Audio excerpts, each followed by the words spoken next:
Hey guys, how's it going? Welcome to my video. I just want to give you guys a tip on an easy fix if you have a crank no start problem. All right, I just want to throw it out there that I had this problem about a week ago on this car, and I did everything to try to fix it. Everything. Went through as far as checking the battery, making sure that it wasn't a battery issue, making sure that it wasn't, a slow crank. But it wasn't a slow crank, it was a strong crank. But you gotta resolve the battery just to make sure that the battery is not the issue. Gotta cross that out always. We checked on multiple things. The ground wire, check the ground wire to make sure that it wasn't the ground wire. Checked all the fuses. Checked all the fuses, made sure that the fuses were good. Checked all the relays, made sure to check all the relays to make sure that the relays were good, particularly for the fuel pump, particularly the fuses for the ECM. But generally, when I do check out the fuses, I check out everything, all the fuses. I'll just take a fuse tester and test out all the fuses. As far as the relay is concerned, in situations like that, it's kind of hard to check out all the relays, but I'll check out a couple of the relays. Being, in this case, the fuel pump. Just that relay. I had to swap out a relay for another relay just to make sure that it wasn't a fuel pump relay that was the problem. Plugged in an OBD2, had the OBD2 read it just to make sure that the OBD2 that nothing came up, and there was no specific issues that was connected to this crank no start issue. Now, I will say I had this issue a couple of times. All right, I had this issue a couple of times. Sometimes it'll work, sometimes it won't work. And this is like within the last month. Haven't had any issues with the car previous to that, but within the last month, it's just started, I'll try to crank it, I'll try to start it, and it'll crank.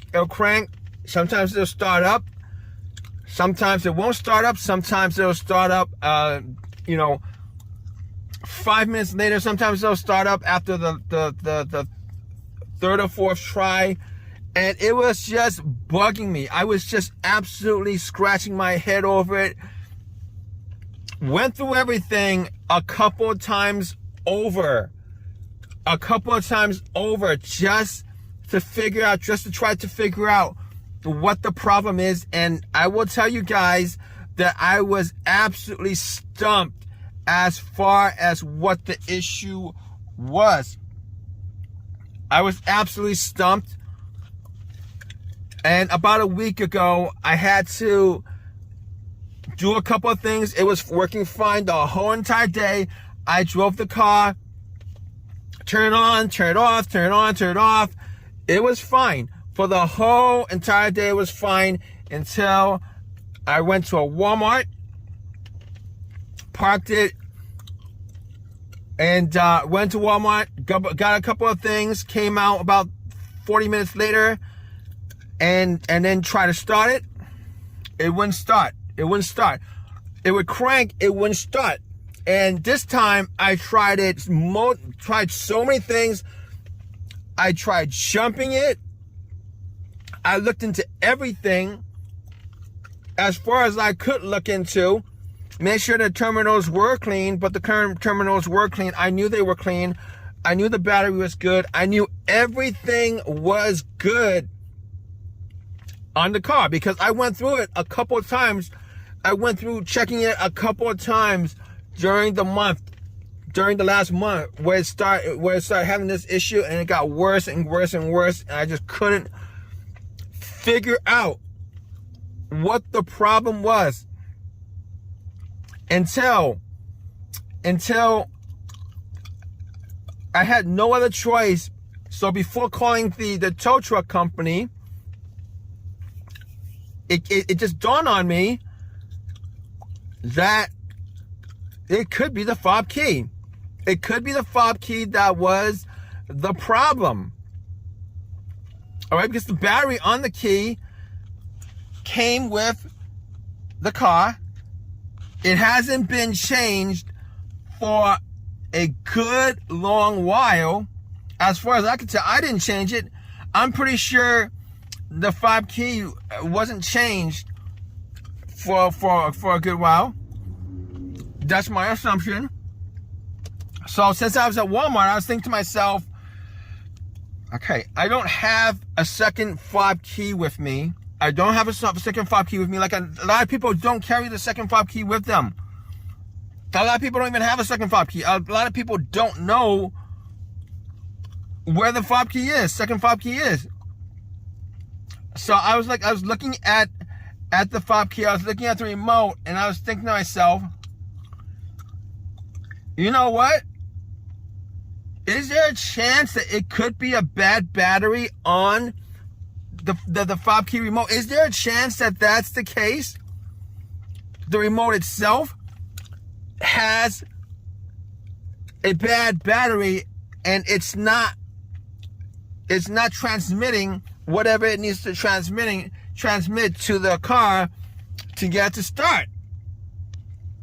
And I was like, so I spent a whole entire month before I had this epiphany where it's the most simplest thing, right? If you change out the battery, you should be able to get the car to start. So I was thinking to myself, all right, it can't be that simple, right? It can't be that simple. Let me go to Walmart. Since I'm at Walmart already, I'm going to go to Walmart because I already did check everything out a couple of times. It's got to be the fob key. I was hoping it was the fob key. So I went to Walmart. I took the cover off.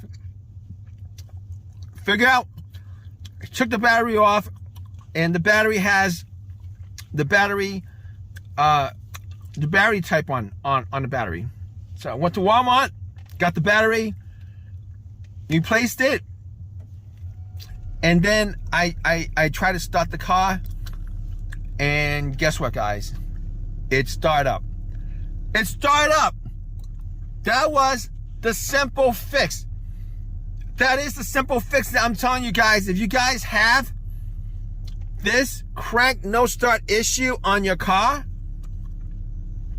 and you guys have gone through every single thing that you guys could possibly gone through, and you guys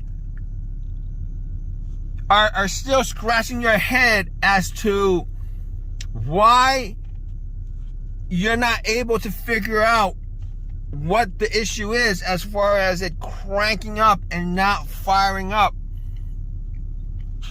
All right, you guys should definitely look at your fob key battery. All right, that's probably the first thing you guys should do as far as troubleshooting is concerned, because that is the one thing. When people have these car issues, they think that that there's a problem with there's a mechanical problem with the car itself. There is an electrical problem with the car itself. But the remote itself is a part of the vehicle, and the car's computer needs to be able to read the car's remote to start it. Okay, sometimes this might be the case if you have a no crank, no start issue, but the majority of the time, particularly with older cars with remotes, you will get the symptoms of this situation of a bad key battery is a crank no start. And this is a quick fix. If you guys are in this situation, you guys have a crank no start, and you guys try to figure everything out. You guys went through everything, and even if you guys didn't figure everything out, even if you guys did not even start to diagnose it, if you guys don't know what the life is on the battery on your remote, first thing you guys should do definitely is change out the battery. Then try to start the car. All right? That's your first troubleshooting step. That's everybody's should have that first troubleshooting step with a crank no start issue. And this is a quick, easy fix that will save you guys time, that will save you guys money, that will save you guys just frustration of trying to figure out what the problem is. But in any case, I hope that this has helped you guys out as far as this situation is concerned. If you guys have this symptom, it is the easiest fix in the world. Check it out. If you guys have any of your own personal experiences with this, definitely leave a comment in the comment section. Please subscribe. Please give me a thumbs up. All that good stuff, right, guys? Take care.